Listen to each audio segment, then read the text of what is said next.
മണ്ഡലകാലമായിട്ട് ഒരുത്തനെ മാലയിട്ട് മല കയറ്റാൻ പോവാ.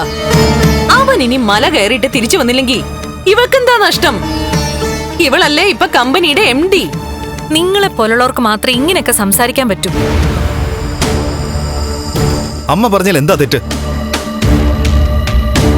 അല്ലെങ്കിലും കാലിന് സ്വാധീനമില്ലാത്ത കണ്ണേട്ടനെ മലയ്ക്ക് ആരെങ്കിലും പറഞ്ഞുവിടുവോ?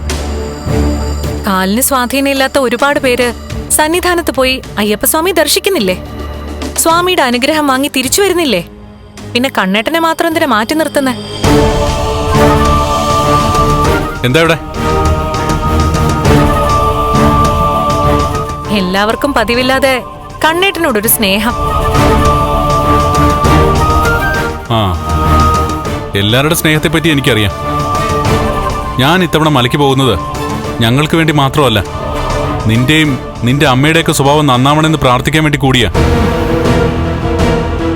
എന്തായാലും നിങ്ങളെയൊന്നും ഈ വീട്ടിൽ നിന്ന് പുറത്താക്കാൻ പറ്റില്ല.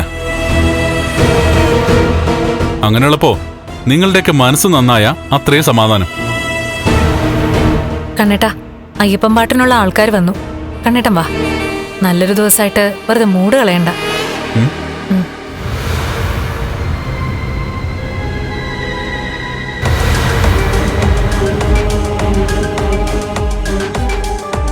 അവന്റെ കാലിന് കുറച്ചെങ്കിലും സ്വാധീനം കിട്ടിയോടാ? അല്ലെങ്കിൽ ആ അപകടത്തിന് ശേഷം അവൻ മലയ്ക്ക് പോകുന്നതിനെ പറ്റി ചിന്തിച്ചിട്ടേയില്ല. ഇനി കാലിന് സ്വാധീനമില്ലെങ്കിലും അവര് ചിന്തിപ്പിക്കുമല്ലോ. കപട ആത്മാർത്ഥതയാ അവര് കാണിക്കുന്നത്. അത് അയാൾക്ക് മനസ്സിലാവുന്നില്ലെന്ന് മാത്രം. അതുകൊണ്ടെന്താ, എല്ലാം എഴുതി തള്ളി കൊടുത്തില്ലേ? ഇനി എന്തെങ്കിലും പറ്റുവാണെങ്കിൽ അനുഭവിക്കട്ടെ. അതെ, കണ്ണൻ എന്തെങ്കിലും പറ്റിയാലേ അനുഭവിക്കും. അവന്റെ സ്വത്തുക്കൾ മുഴുവൻ അവൾ അനുഭവിക്കും. എടാ, നമ്മളാടാ പാപ്പരായി പോയത്.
ശരണമയ്യപ്പ.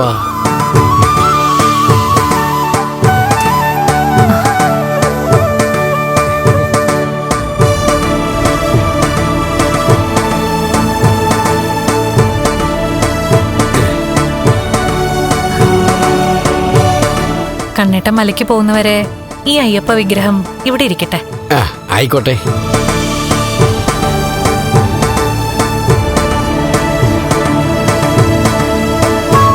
വച്ചോളൂ.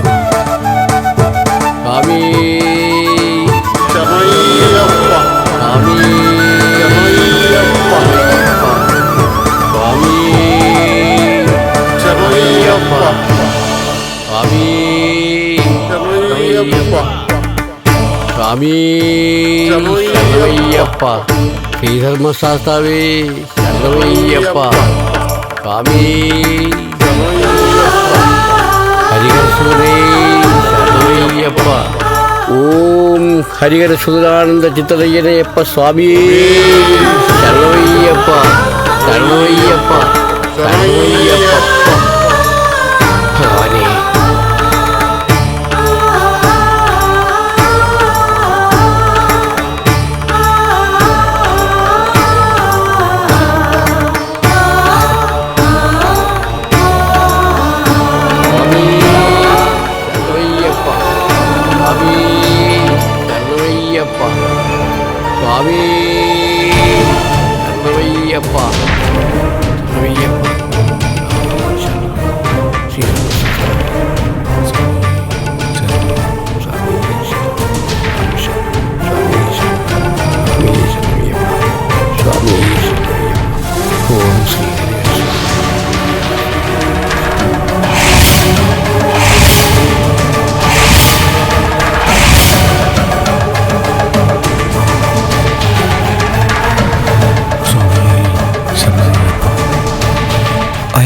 ഇടതുകാലം ചലിക്കുന്നില്ല അമ്മേ.